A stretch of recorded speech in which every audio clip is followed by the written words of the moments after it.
welcome to Tharaka Foundation's YouTube channel, Supporting the Whole Child. We just wanted to give you a quick disclaimer saying that everything that is found on our YouTube channel is created for informational purposes only. It is not intended to be a substitute for professional medical advice, diagnosis, or treatment. Always seek the advice of your physician or other qualified health provider with any questions you may have regarding a medical condition, and never disregard professional medical advice or delay in seeking it because of something that you have heard or seen on this YouTube channel. Thank you so much, and without further ado, let's begin today's video.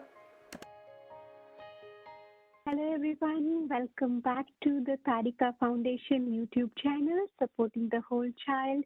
I'm your host Poonam, and I do have Dr. Leena with me today. If you remember, we were talking about the CBT technique as a treatment for depression, and Dr. Leena had given us a beautiful example of two boys who were in the same situation, but they had different thinking patterns. So Dr. Leena did share we can reprogram our thoughts, which is awesome. And she did tell us some techniques like detective thinking, put two columns against the evidence and with the evidence, and check your thinking like detectives they do at the crime scene. So Dr. Leena, I'm very excited to learn about more CBT techniques if you have to share with us.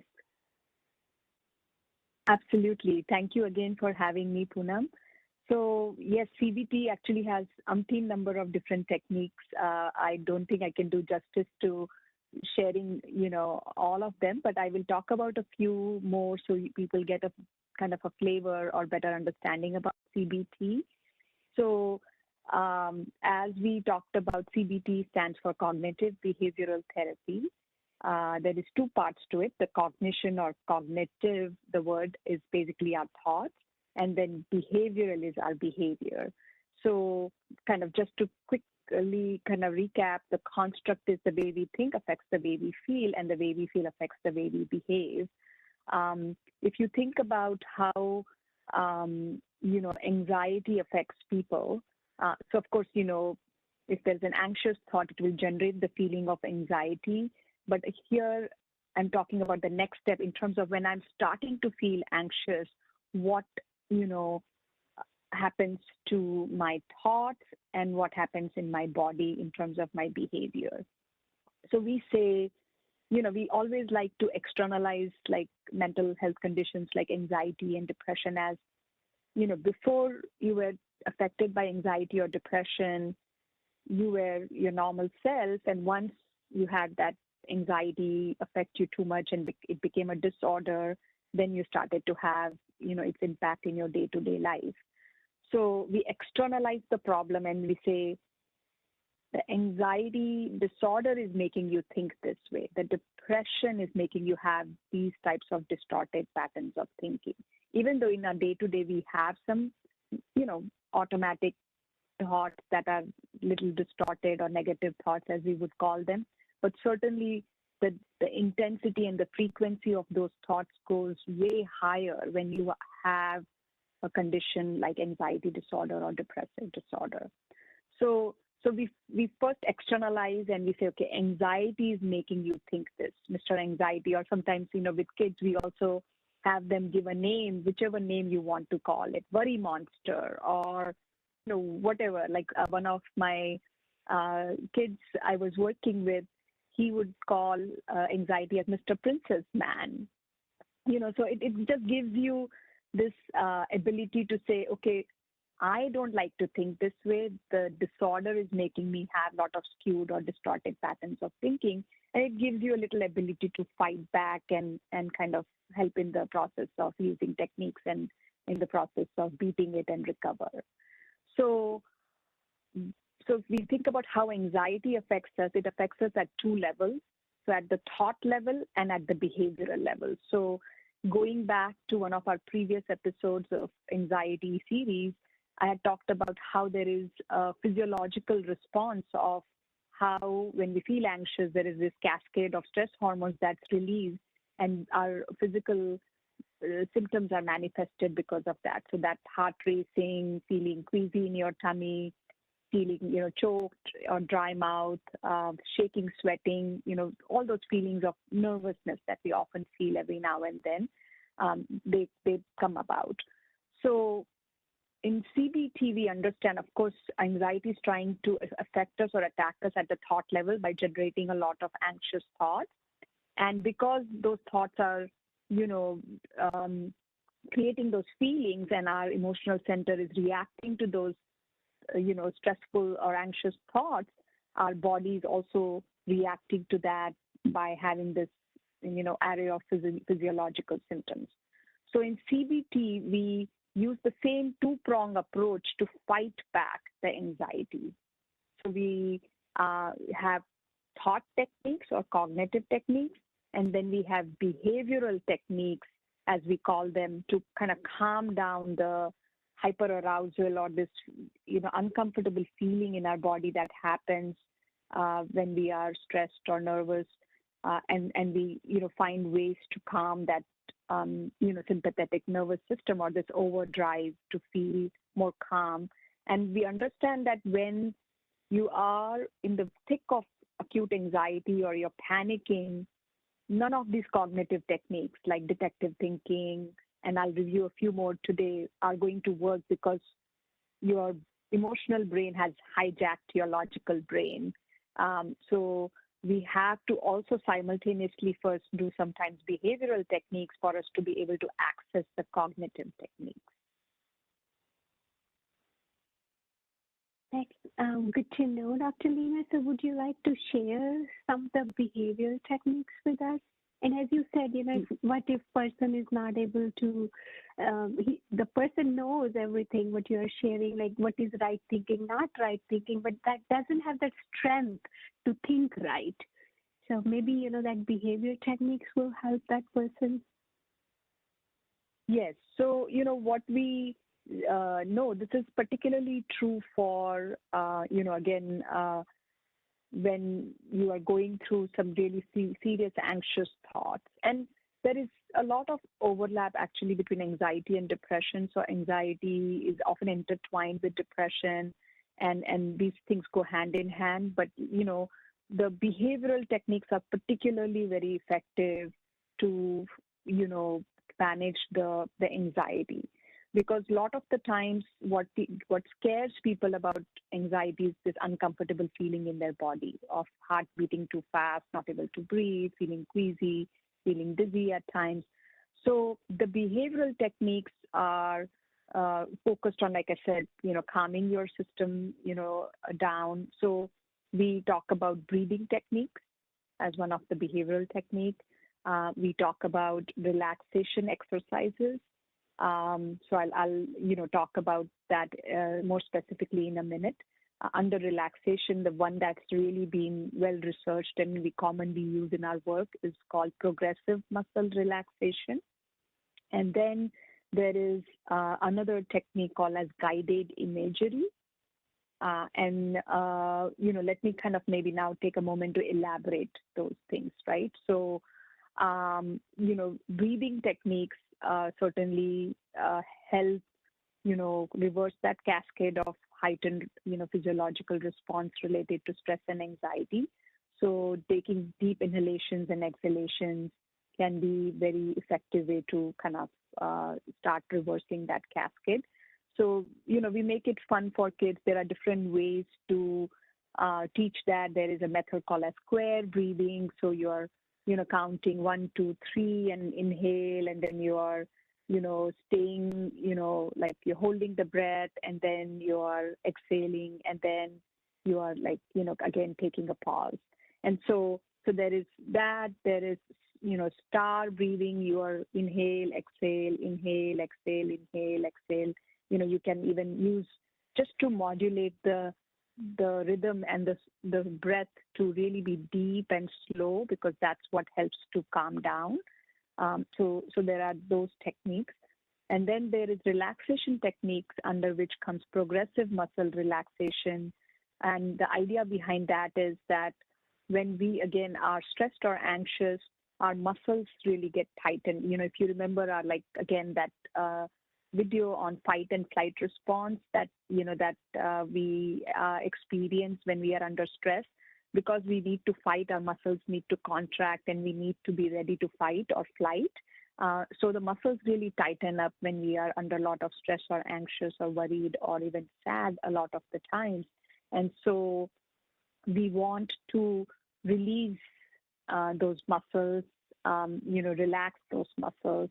And so in progressive muscle relaxation, what we do is you start from toes to the head, and you start, taking deep inhalation and contract your toes as a first step. So inhale and contract just your toes of both feet, and then exhale. And as you're exhaling, you're relaxing those toes.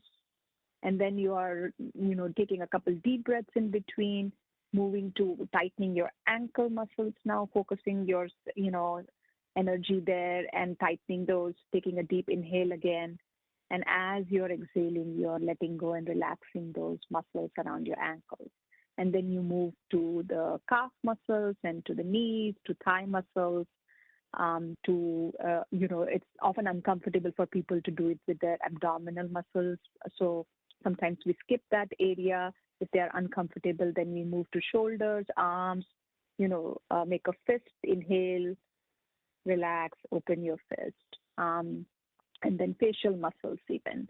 So it's a quick, 5 to 10, depending on how, long you're doing this for. It can be done very quickly. So it's really a nice way to really kind of feel a little bit more calm and in control. So that's one. For kids, we sometimes use kind of funny ways to teach them this, if we are not able to have them have that level of attention span and walk them through from toes to the head, we just say, okay, let's become a robot, like stiff like a robot, tighten all your body muscles, and then a rag doll. Like you become a rag doll and just relax and let go. So robot, rag doll, robot, rag doll. So that can be a very fun way for them to do this. For kids, we often also get creative. A younger kid, especially, imagine your hand is a boat. You put it on your tummy. Imagine your tummy is like an ocean, and as you breathe in, the boat's rising up, and as the breathing out, the boat goes down. It's like the waves of the ocean going up and down. So kids really like these types of fun, ways to do this, and it's a great habit, I would say, to encourage and build in from earlier on, since our lives are stressful. Even from younger age, kids are feeling stressed these days. So giving them tools to manage it. So you're catching it at the stress level before it becomes an anxiety or depressive disorder. So those are some relaxation techniques. And then there is this guided imagery technique. Essentially, what it is you are taking a minute to go to a different peaceful place. So often, there are guided commentaries you may find on the internet, but if I'm doing it in my session, I would be the person who's giving this guided commentary to my, client, and I'm basically saying, sit comfortably, close your eyes, imagine you are on a beach. Remember the vacation you took, near a beach, whenever that was. Kind of remember all the things about that trip.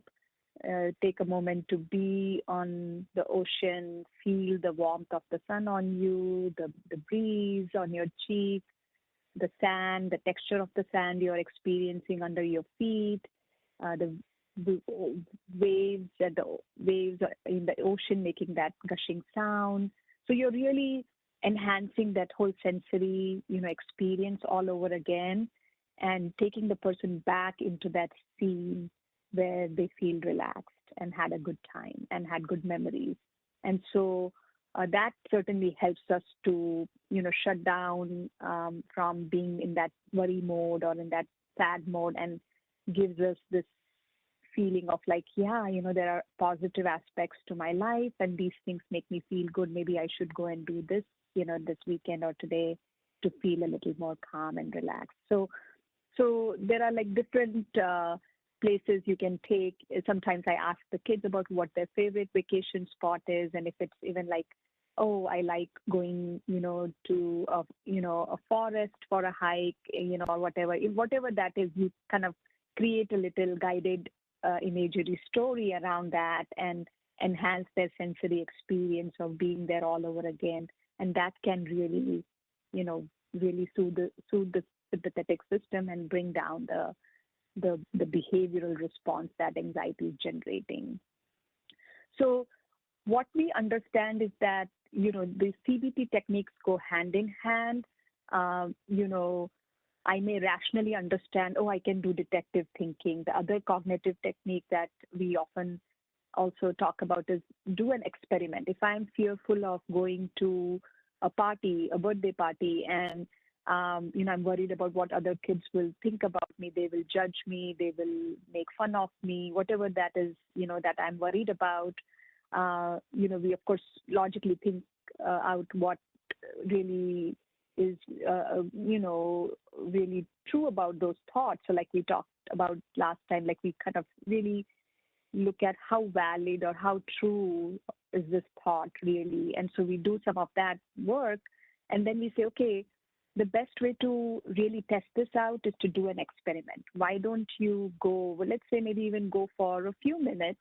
You can tell mom to just stay in the car and you kind of go and, see what really happens, because this is, your mind playing tricks on you with all this distorted thinking of mind reading or fortune telling or overgeneralizing maybe from one experience with one child, and you're kind of generalizing that all kids will behave the same way. So why don't you do an experiment? You go and see what happens. And then more than likely, they have, gone and had a positive experience, coming back, sharing it wasn't as bad or as, horrible as they were thinking it would be. But sometimes, for them to be able to face that fear, to be able to fight the fear, they have to work through this physiological response that anxiety is generating in their body. Because a lot of the times they say, but I'm feeling really nauseous and queasy and uncomfortable in my skin. I'm feeling really, scared. I'm feeling warm in my body, and my heart is kind of coming out of my chest. It's beating so fast. So we say, okay, so let's do some of the behavioral techniques to calm yourself down so you can still access the rational part of your brain and think through some of the logical things we talked through about how less likely this is going to happen. And then you get into the situation and you're able to successfully face the fear and overcome the fear. It's really good to know, Dr. Leena. And to be honest, even I have applied these techniques myself. Like when I need to go on a big stage, I'm having that butterfly in my stomach. I just focus on my breathing for 2-3 minutes, and I'm all calm and ready to face my fears and test it out. So a very informative session. Really like the combination of two. If you don't have strength to change your mind, first calm your body with the techniques you shared with us. Thank you so much for joining us, and I do hope we will learn more about these techniques and practical application during our next upcoming episode. Thank you so much.